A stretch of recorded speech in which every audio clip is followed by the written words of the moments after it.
Spring season was very easily the best season of 2021 as far as anime goes, and Vivy Fluorite's song stood atop as one of the titans of the season. The show is jam-packed with thrilling action, a fantastic soundtrack, and an extremely compelling story. Almost every arc in the series was absolutely banging, but there was one that completely blew the others out of the water. This arc is none other than the Metal Float arc, featuring the well-renowned nursing sister Grace and Dr. Tetsuya Saeki. But before we get to talking about the Metal Float, I'd like to talk about some of the previous arcs very quickly first. Each one of Vivy's arcs is structured very uniquely, with there being a variety of moving parts that make up each arc. These parts are Vivy, the Singularity Project, and the world around them. Vivy is obviously the most important part, as through the two arcs at this point, she has learned more of how to put her heart into her singing, as well as having a ton of character growth. Some of you may not have noticed it while watching because of how subtle her development is, but through the first arc she learned to become truly autonomous. Before Matsumoto appeared, Vivy simply only followed instructions and did what she was told. After this, she began to act more on her own, more often. It is also where she experiences loss for the first time in the form of Momoka, which her death led Vivy to making her first goal, getting to the main stage. Before this, she showed little to no interest in the main stage, but Momoko really wanted her to make it there. So, due to Momoko's passing, the main stage became Vivy's undying goal. This isn't even to mention the Sunrise incident, where Vivy started to become more in touch with her emotions thanks to Estella. The Hotel Sisters taught her how to smile and become compassionate towards humans more so than she was before, as well as what it meant for Estella to put her heart into something. Vivy shows how far she's come in her performance at the beginning of episode 5, where she smiles naturally, and then after performance where she gets naturally mad at Matsumoto. The other two story elements, the Singularity Projects and the world around them, are much easier to notice until the differences with. The world around them has been growing and changing every episode. During the first arc, Vivy was the only AI that could operate on her own. She had no emotions really, and only followed the mission she was told to follow. Every other AI was exactly the same, operating as one giant hive and looking completely identical to one another. The arc immediately after this is when the sisters are introduced, who are AIs just like Vivy. However, they are more developed, as they have their own emotions, and the way they follow their mission isn't as linearly as Vivy's is. Each Singularity Project ends up having a great toll on the next arc in the series, and the Metal Float arc is certainly no exception. In fact, the Metal Float would be the first out of the 6 arcs in the series to push these 3 story elements to their absolute limit, and in my opinion, be the strongest to push them too. Especially so with Vivy, because after this arc, her character would be incredibly different, and also a bit traumatized as well. So let's get to talking about it, shall we? The first episode of the Metal Float arc, episode 5, is a very interesting one. Up to this point, the arcs had been somewhat mysterious, with the viewer not really knowing what exactly would happen or how things would unfold. The Metal Float is written in a solvable way, as it is one of the only in the series to sort of let us know about what's happening behind the scenes as it progresses. Like, on a first viewing, someone could likely determine everything that would happen in the next episode through the various hints and clues that happen throughout episode 5. The first hint we get is with Grace and Saekai's wedding. He apologizes for this being the only place that he could find, and then the shot of the island zooms out and moves to our Singularity Project timeline. We are shown here that the timeline takes a very different route after the Sunrise is crashing, and moves over to what the Metal Float is. Both Sunrise Incident Singularities have the same thumbnail, but the two islands have very different thumbnails. One is flourishing with greenery and nature, while the other is the Metal Float. This right here at the very beginning is our hint that these locations are the same, but the place they were going to get married is instead the Metal Float, which should not be here in this area as we find out later on. After being shown the Singularity timeline, we move to Vivy, who is now performing on an actual stage with a much larger audience. Here she performs the opening theme song, Sing My Pleasure, to her audience, which I think is a fantastic directional decision as it makes the viewers feel like an actual audience member watching Vivy's performance. We also get some gorgeous new visuals with her performance before getting hit by the title card for this episode, Sing My Pleasure. This title card is fitting as almost entirety of this arc revolves around the titular song, which is something else I think is incredibly genius. I can't really recall an anime ever using its opening theme song in such an integral way to its story, but we'll get more into that later on. It's been 5 years since the last Singularity Project took place, and as per usual, Matsumoto hasn't been heard of since the last one occurred.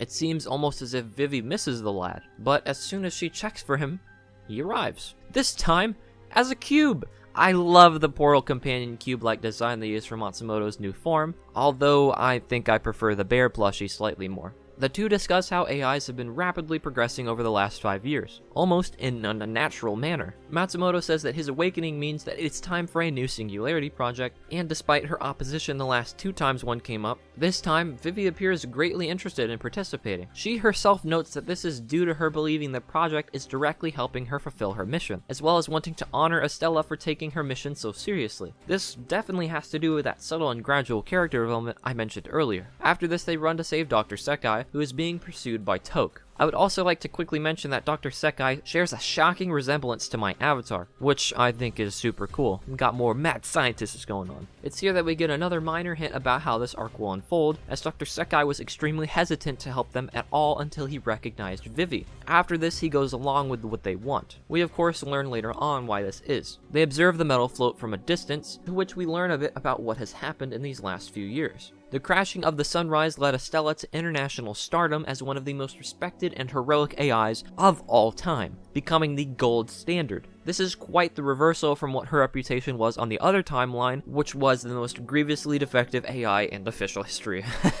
It's because of Estella that the world figured the metal float would be a fantastic idea, which is making a plant to create AI parts and equipment run entirely by AIs. No human involvement at all. The catch is that this feat of AI development wasn't supposed to be introduced for another 20 years. The Doctor confirms his suspicions of Diva's identity, and he shows great interest in helping them with their endeavors of shutting down the island. He then invites them over to his place and shows them the virus he's created to shut down the island. Dr. Saeki admits that he originally joined Toke to help them take down the island, but parted ways over them having conflicted methods and goals. Dr. Saeki wants human and AIs to evolve together, while Toke wanted to get rid of AIs altogether. In the midst of this, he drops a super subtle clue about feeling sorry for the island. I wonder why that is. Saeki asks about how Vivy felt having to take down Elizabeth on the sunrise, since Elizabeth was technically her younger sister, and Vivy said that she felt no regrets. Dr. Saeki shows visible frustration at how she reacts to this, with the shot cutting to the wedding ring on his finger. An extremely important thing to note about this scene is that despite Grace and Saeki being supposedly married, only he is wearing a wedding ring. Grace is not. This was likely the biggest and most subtle clue that the episode drops about what's going on behind the scenes. If you don't look for it, odds are you wouldn't have noticed this. After departing the Doctor's residence, the two travel to the metal float. Here, they are greeted by one of the engineering robots on the float that the two nickname M, and he shows them around the facility a little. This place is absolutely gigantic, full of working robots everywhere. M shows them around a little bit, and then asks them to judge some of his art creations he's made, and takes them to a surprise welcome for the two. Much to Vivy's surprise, they begin to sing her song to her, and she ends up storming out of the room. Vivy in this situation is showing a lot of her growth as a character, where she would normally have fulfilled this job with no quarrels or problems at all. However, she is showing a lot of doubt and hesitation with shutting down the island. The robots are working very hard to fulfill their missions as AIs, they're trying their best for humanity, and they're singing one of the songs that she is known for. It's very interesting to see how much the weight of knowing she has to shut down this island and end their hard work is affecting her. She asks M what he believes putting his heart into something means, and at first he doesn't put an answer in, but follows up with saying he gets a sense of joy from helping and serving humans. Before Vivy can join back in on their celebration for her, Toke randomly appears on the horizon for an attack on the float. In a quick decision, Vivy injects the shutdown virus into M. This is when things become abundantly obvious, as while injecting M with the virus, Vivy sees flashes of Grace and Dr. Saeki in the past. This is on top of the fact that the mother computer of the float shares the same voice, or at least one extremely similar to Grace's. We then get a flash of a dream M has, where the room they're currently in is full of children playing and having fun. Here, he uses his response that Vivy gave him for his drawing to respond to a little girl's drawing while patting her on the head, and he tells her that she can refer to him as M because it was the name two great people he met gave him. But before he can finish his sentence, the future disappears and is distorted, which we know means that the island is now shut down. Which, I won't lie, this scene is pretty fucking sad.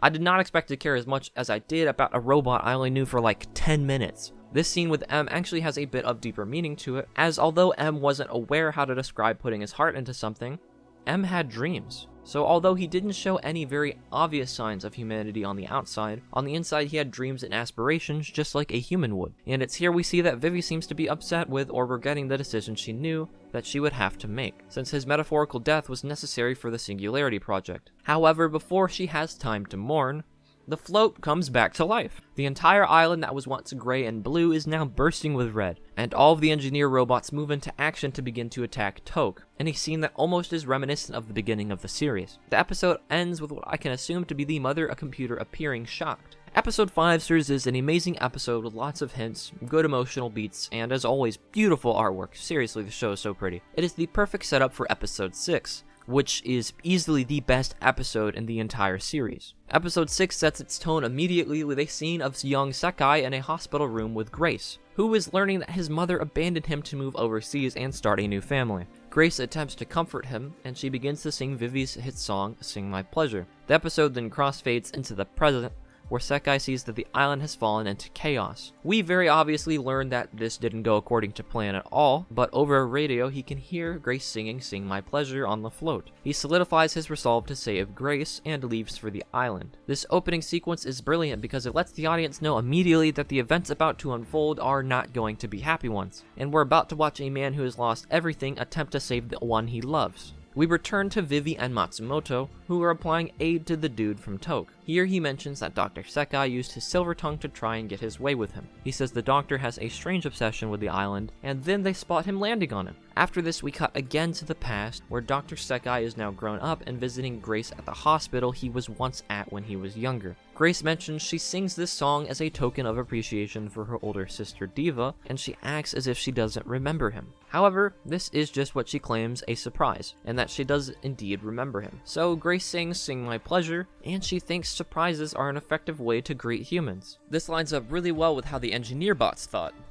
doesn't it? We then come back to our current trio, and the Toke guy questions why Vivy is doing the thing she is instead of following her mission to sing. She replies by saying her mission is to make people happy with her singing, and that is exactly why she wants him to continue living. So one day, he can smile at her music. The engineer bots then attack, and thanks to the help of Toke, Vivy and Matsumoto are able to make it past them and to the control panel. Once she arrives, she wastes no time in confronting the doctor about his true objectives, to which he tells Vivy that his goal is to save Grace. It is here where we get our final flashback of the two, where Saeki proposes to Grace. She accepts him happily, but there are the sounds of cicadas in the background, and if Higurashi has taught me one thing, the sounds of cicadas is not good. Dr. Saeki then gets a call from his boss, and the happiest moment of his life shatters in an instant. The crashing of the sunrise, again as we talked about earlier, sent Estella into stardom, and it also sent the priority of the sisters soaring. Humanity put so much trust in AI that the metal float was set to be made, which has happened 20 years earlier specifically because of the sunrise's crashing not going as poorly as it did in the other timeline. And for the float,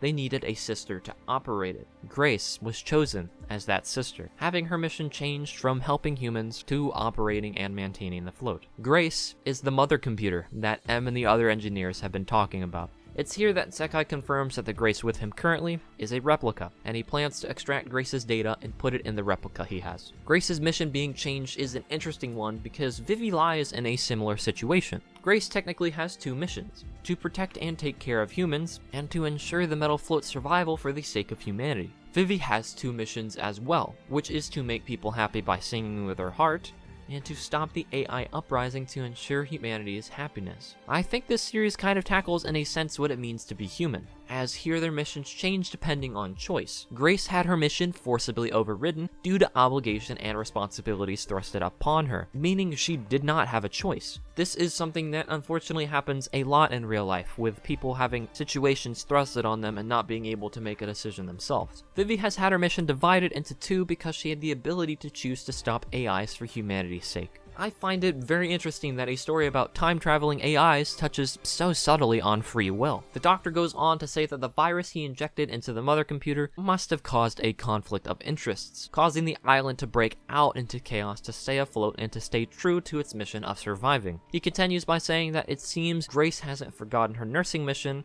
as she is broadcasting Sing My Pleasure through the airwaves. This is where I picked up an interesting interpretation for why Sing My Pleasure is being played over the radio, which is that Grace could be broadcasting this to the engineer bots in attempts to calm them down, as she sang this song to Saeki when he was younger to calm him down. Of course, that's just a theory though. Saeki begs Vivy to help him retrieve Grace, but Matsumoto says that it's simply impossible, as she isn't herself anymore. She's a part of the island, and all the AIs operating on the island are a part of her. Vivy tries to suggest it still might be possible because she's singing, but Matsumoto asks her if that really sounds like singing to her.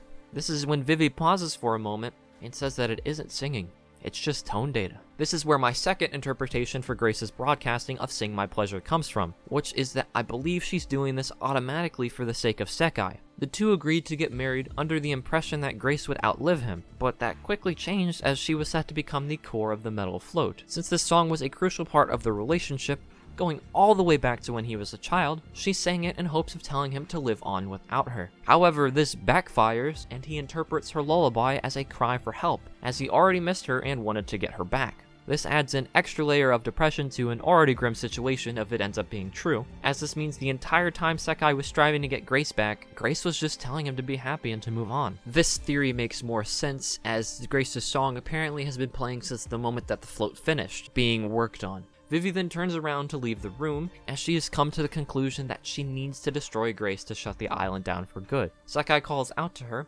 pointing a gun at her, to which she replies that she is not Diva, she is Vivy, an AI who will destroy AIs to prevent a destructive future. Saeki sends the Grace replica at her, but Vivy KOs the bot in one punch with no remorse. He then falls to the ground looking mortified. Vivy also doesn't look too happy, but the conclusion in her mind is likely that while the doctor is currently upset, he won't be in the long run because he won't have to suffer through an AI apocalypse. A logical conclusion, for sure. But Vivy doesn't realize humans are not logical beings. I honestly feel really terrible for the doctor because he dedicated his entire life to Grace.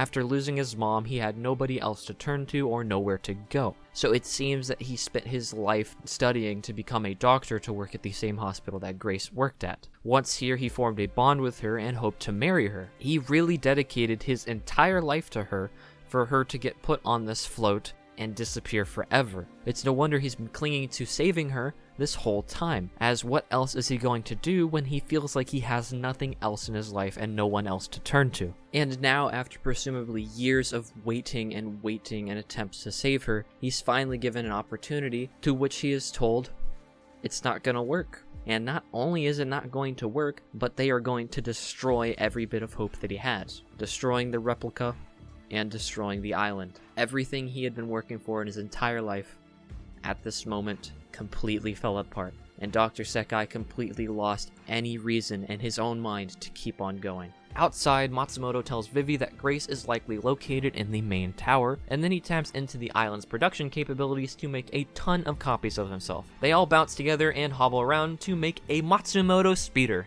Which, fun fact, the production team actually modeled how this form would look using Minecraft. Wit Studios never ceases to amaze me. When I found this out, I found it both hilarious and awesome. But anyways, what follows next is a sequence I have a really hard time putting into words.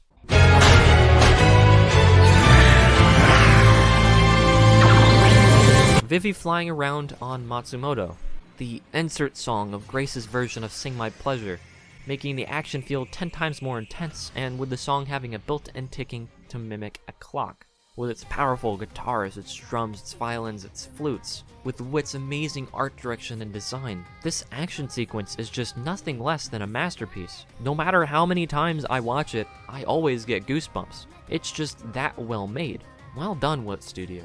I would also like to comment on how amazing this is that Vivy incorporates its opening theme song so heavily into its story. Sing My Pleasure was already a song viewers were aware of and connected with, and making it such an integral element to the characters and the story and making a remix for the climax of this arc was just pure genius. I don't think I've ever seen an anime do this before, and this is one of the reasons this episode stuck with me so heavily. It's also a great way of making the viewers have an even stronger emotional connection with the theme song of it, as they're going to remember scenes like this when they go back and listen to the song. Anyways, it's here that we have one last run-in with M before Matsumoto kills him once and for all, and that Dr. Saeki comes to terms with Grace being gone. He realizes that Grace is beyond recovering now, and that his love is gone forever. While gazing at the corpse of Grace's replica, he decides to help Vivy as, unlike Grace, she is still there and still has a future to live out. He sends Vivy the path to the metal float's core as he crimes an extremely depressing shot of loss and just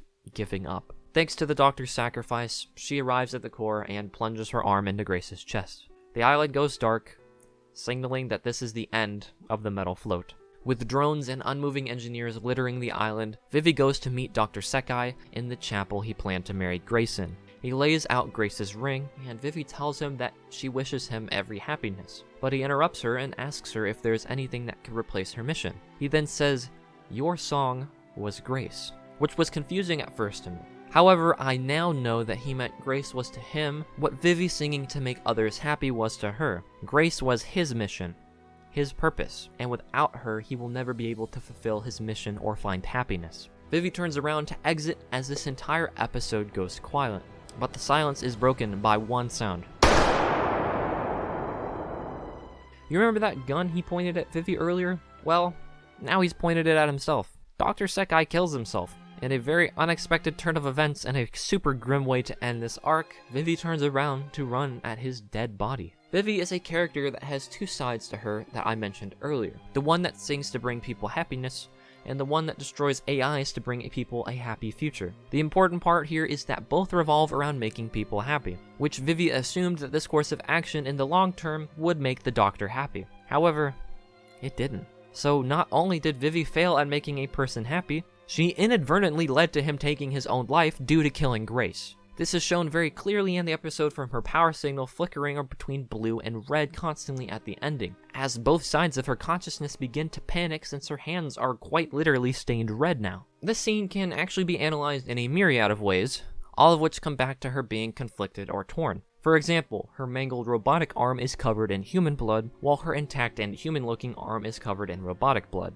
Or about how her arms are covered in the blood of someone she wished happiness for, which led to her realizing that her personalities are at odds with each other, as the Vivy side is bringing direct pain to those she wants to make happy. If she didn't kill this AI to fulfill her Vivy mission, she would not have ruined his happiness that is now affecting her diva side. All of the conflicts she's felt this arc has risen to the surface, taking down M, shutting off the island, destroying the Grace replica, killing Grace, and dealing with Dr. Saeki as a whole. It all backfired, and didn't go at all how she planned it to. This right here is what I meant by her development being pushed to its absolute limits, as this episode is where the line between AIs and humanity begins to blur heavily. Vivy has expressed free will, making a new mission on her own terms and taking on a different name, having regret and internal conflict with decisions, and showing concern for the feelings of the humans around her. She is showing a lot of humanity, and her reaction of Dr. Sekai's death is a testament of that. In fact, Wit Studio even goes as far to visually show the blurred line, with Dr. Sekai's blood spatter landing directly on Vivy's cheek, which makes it appear as if she has human muscle underneath her cheek skin, as well as showing the conflict of her mind breaking and the two personas clashing as she gets flashbacks of everything leading up to this point that has been extremely important to her. The Metal Float art stands as a turning point of the three story elements we discussed earlier. The world, as now there are signs of AIs killing humans due to the engineers attacking Toke, as well as the float going offline. The Singularity projects, as the next one is going to be incredibly different from the result of this one, and Vivy. Vivy from this point onward would never be remotely the same character again, due to the severe amount of trauma she underwent. Quick spoilers to the next arc, but we see this in action in literally the very next episode. Vivy randomly begins to snap a lot, which could be a sign of trauma as her snaps resemble the gunshots. This is furthered when someone throws a bouquet of red flowers towards her, and she snaps at it. It explodes mid-air, and the arm she used to snap at it is the same arm she had human blood on last episode. The direction and writing in this arc is on another level, and I still cannot stress enough how genius it was to make the opening song of this show such an integral piece of the story. It also is flourishing with symbolism, small and minor details that help establish the world or things you might miss that unfold the story ahead of time. It's all just so perfect and well done that I can't believe that something this profoundly artistic was released in a seasonal anime. After this, Vivy would go on another journey to help discover herself further and to distinguish the two parts that now dwell within her. But that's a video for another day. Thank you guys so much for watching this video all the way through. Hopefully if there was things you weren't quite sure about or didn't understand, I helped clear them up, or maybe I brought some new perspective to you about some things that happened in this episode. Quick thank you to Matt for supporting me. I love you, man, and I'll see you guys next time.